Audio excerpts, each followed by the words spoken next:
நம்ம வந்து இந்த புல்லுன்னு சொல்கிற அந்த களைகள் மேலே ஒரு எண்ணெய் படலம் மாதிரி மேலே படந்துடும். அப்படி படந்துச்சு அப்படின்னு கேட்டிங்கன்னா அந்த புல்லால் வந்து ஒளிச்சேர்க்கை பண்ண முடியாது. அது ஒளிச்சேர்க்கை பண்ண முடியாமல் அந்த செடி வந்து ஃபுல்லாகவே காயறதுக்கு அதிக வாய்ப்பு இருக்குது.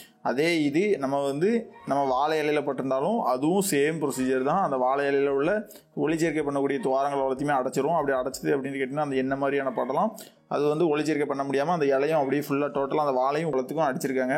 அந்த களைக்கொல்லியை அடித்ததில் அந்த வாழையும் உட்காந்துருக்கு. நீங்களே பார்த்தா தெரியும் அந்த வாழை இலையெல்லாம் இந்த அளவுக்கு கருப்படிச்சு அப்படி இதாகி போயிருக்கு அப்படின்னு பாருங்க.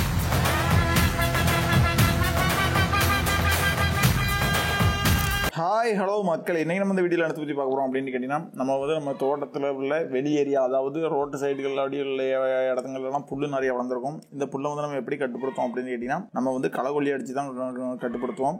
அதே இது வாழை தூருக்குள்ளே கிடக்கிற புல்லோ இல்லை வாழையை சுற்றி கிடக்கக்கூடிய புல் இல்லை வாழை தோட்டத்துக்குள்ளே கிடக்கக்கூடிய புல்லுகளுக்கெல்லாம் நம்ம களைக்கொல்லி அடிப்போம்னா அவ்வளோ சீக்கிரத்தில் அடிக்க மாட்டோம். அதாவது களைக்கொல்லியை நம்ம யூஸ் பண்ண மாட்டோம். ரீசன் வந்து ஏன் அப்படின்னு கேட்டிங்கன்னா களைக்கொல்லியை வந்து நம்ம யூஸ் பண்ணுறதுனால அது வந்து என்ன முறையில் வேலை செய்யுது அப்படிங்கிறத ஃபஸ்ட்டு தெரிஞ்சுக்கிடணும். அதுக்கு பிறகு தான் நம்ம வந்து களைக்கொல்லி யூஸ் பண்ணுறதே பண்ணணும். களைக்கொல்லி யூஸ் பண்ணுறதுனால நம்ம வந்து இந்த புல்லுன்னு சொல்கிற அந்த களைகள் மேலே ஒரு எண்ணெய் படலம் மாதிரி மேலே படந்துடும். அப்படி படந்துச்சு அப்படின்னு கேட்டிங்கன்னா அந்த புல்லால் வந்து ஒளிச்சேர்க்கை பண்ண முடியாது. அது ஒளிச்சேர்க்கை பண்ண முடியாமல் அந்த செடி வந்து ஃபுல்லாகவே காயறதுக்கு அதிக வாய்ப்பு இருக்குது.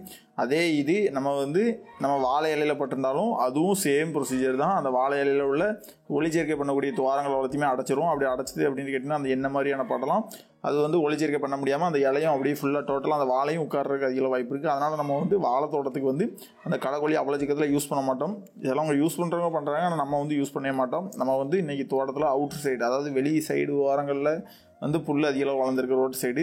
இதை வந்து நம்ம பிடிங்கி எடுக்க முடியாது. அதுக்காக நம்ம என்ன பண்ணுறோம் அப்படின்னு கேட்டிங்கன்னா இதுக்கு வந்து களைக்கொல்லி அடிப்போம். இந்த களைக்கொல்லி எப்படி அடிக்கும் அப்படின்னு கேட்டிங்கன்னா நம்ம யூஸ் பண்ணுற அந்த மருந்தடிக்கிற டேங்கோட அளவு வந்து 16 லிட்டரு. இந்த 16 லிட்டரை 15 லிட்டர் நம்ம தண்ணி எடுத்துக்கிடுவோம். அதில் வந்து 50லேருந்து 100 கிராம் அளவுக்கு வந்து அந்த களைக்கொல்லி அடிப்போம். இதில் வந்து நம்ம வந்து 50 கிராம் களைக்கொல்லி எடுத்துக்கிறோம். அது போக உப்பு, தூள் உப்பு வந்து ஒரு 200 கிராம் எடுத்துக்கிறோம்.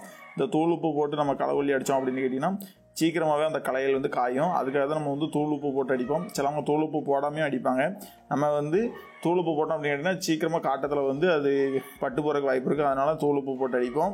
அதுபோக நம்ம வந்து களைக்கொல்லி அடிக்க போகிறதுக்கு முன்னால் அது டைமிங் எந்த டைமிங்கில் இருக்கணும் அப்படின்னு கேட்டிங்கன்னா 10 மணிலேருந்து 12 மணிக்குள்ள நம்ம வந்து களைக்கொல்லி அடிச்சிடணும். அதான் மெயின் ரீசன். ரெண்டாவது வந்து கிளைமேட் எந்த மாதிரி இருக்கணும் அப்படின்னு கேட்டிங்கன்னா வெயில் இல்லாமல், அதாவது நம்ம மூடாங்க போட்டுக்கிட்டு இருந்தாலோ இல்லை வந்து குளிர் டைம் மாதிரி இல்லை மழை பெய்கிற மாதிரி இருந்தாலோ நம்ம வந்து களைக்கொல்லி அடிக்கவே கூடாது. ஏன்னு கேட்டிங்கன்னா நம்ம வந்து அந்த களைகள் மேலே வந்து அந்த களைக்கொல்லி அடித்து போட்டதும் அது வந்து ஒரு லேயர் மாதிரி ஃபார்ம் ஆகி கிடக்கும். அந்த டைமிங்கில் மழை பெஞ்சாலோ இல்லை வெயில் வந்து ஒழுங்காக அடிக்கலை, மூடாங்க போட்டு இருந்து பனி விழுந்துச்சு அப்படின்ட்டு கேட்டிங்கன்னா அந்த களைகள் வந்து நம்ம எதிர்பார்த்த மாதிரி 100% சாவுமான சாவாது.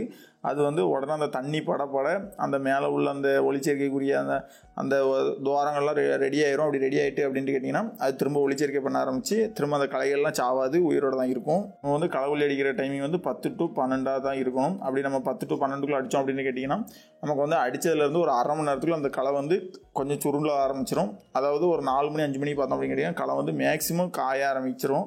அதே இது நம்ம வந்து களைக்கொல்லி வந்து மூடாங்க போட்ட டைமிங்கில் அடித்தோம் அப்படின்னு கேட்டிங்கன்னா அது வந்து தளர்வு அடிச்சிடும். அதுபோக களைக்கொல்லி அடிக்க போகிறதுக்கு முன்னால் அந்த களையில் வந்து விதை உழுறதுக்கு முன்னாலே நம்ம வந்து களைக்கொல்லி அடிச்சிடணும். அதாவது நமக்கு வந்து களைக்கொல்லி அடிக்க போகிற அந்த இடம் அப்படின்னு தெரிஞ்சுட்டு அப்படின்னு கேட்டிங்கன்னா அந்த களைகளில் வந்து விதை பிடிக்கிறதுக்கு முன்னாலே நம்ம களைக்கொல்லி அடிச்சிடணும். அதே இது அந்த களையில் விதை பிடிச்சிட்டு அப்படின்னு கேட்டிங்கன்னா இந்த செடி காயும், ஆனால் அந்த செடியில் உள்ள விதை வந்து காயாது.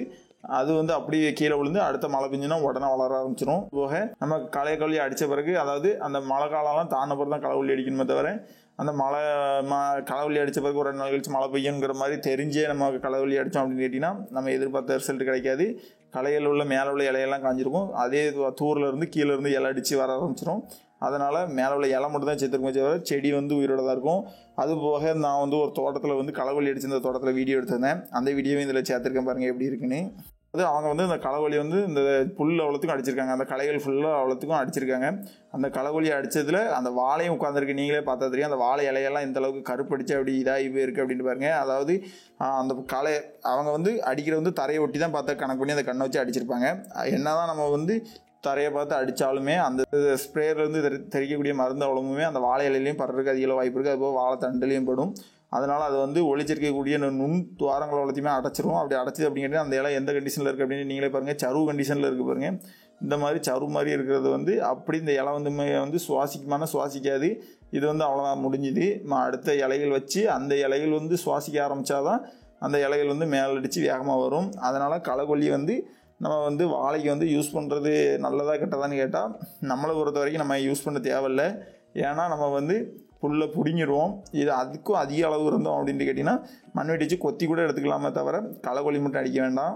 அதுபோக களைக்கொல்லி நம்ம அடிச்சிருக்கோம் பாருங்கள், இந்த உடஞ்செடியில் அடிச்சிருந்துவேன், இந்த உடஞ்செடியே காஞ்சிருக்கு. அப்போ களைக்கொல்லியில் வந்து எவ்வளோக்குள்ள எஃபெக்ட் இருக்குது அப்படின்னு பாருங்கள். இந்த உடஞ்செடியே காயுது அப்படின்னா நம்ம வாழை இலையெல்லாம் அடித்தோம் அப்படின்னு கேட்டிங்கன்னா ஒரு நாளில் சப்புன்னு காஞ்சிரும். அதுக்காக நம்ம வந்து சரி நம்ம இப்படி வாழையே அடிப்போம், நம்ம வந்து தூர கணக்கு பண்ணி தானே அடிப்போம், அது வந்து வாழை இலையில் படாது அப்படிம்பீங்க. அப்படிலாம் கிடையாது. நம்ம ஸ்ப்ரேயரில் என்ன தான் தாழ்த்தி அடித்தாலுமே அந்த ஸ்ப்ரேயர்லேருந்து வரக்கூடிய அந்த மருந்து அவ்வளவுமே கொஞ்சமாக தான் அந்த வாழை இலையில் படத்தான் செய்யும். அது வந்து குறைஞ்சது அந்த வாழை மரத்தோட வளர்ச்சியை வந்து ஒரு 10 நாள் வரைக்கும் வளர்ச்சி குறைக்கும். அது வந்து நமக்கு தெரியாது. பார்க்க அந்த வாழையில வந்து அப்படி நின்ன மாதிரி தெரியும். ஆனால் அந்த வாழை வளர்ந்துருக்குமான்னு கேட்டால் அந்த 10 நாள் வளர்ச்சி நம்மகிட்ட இருக்காது. அதை வந்து நிறைய பேர் வேணால் செக் பண்ணி பாருங்கள். களைக்கொல்லி அடிக்கிறவங்க ரிலேட்டடாகவும் விவசாய ரிலேட்டடாகவும் ரெகுலர் வீடியோ நம்ம சேனலில் வரும். அதை பார்க்கணும் அப்படின்னு ஆசைப்பட்டால் மறக்காமல் நம்ம சேனலை சப்ஸ்கிரைப் பண்ணிட்டு பாருங்கள். நம்ம வந்து எந்த மாதிரி அடிக்கும் அப்படின்னு பார்க்கணும்னு ஆசைப்பட்ட அந்த முழு வீடியோவையும் பாருங்கள்.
அடித்த இடத்துல எப்படிலாம் காஞ்சிருக்கு அப்படின்னு பார்க்கணும். இந்த வீடியோவை ஃபுல்லாக பாருங்கள். எப்படிலாம் அடிச்சிருக்கோம், அதை அடித்த இடம் எப்படிலாம் காஞ்சிருக்கு அப்படின்னு பாருங்கள்.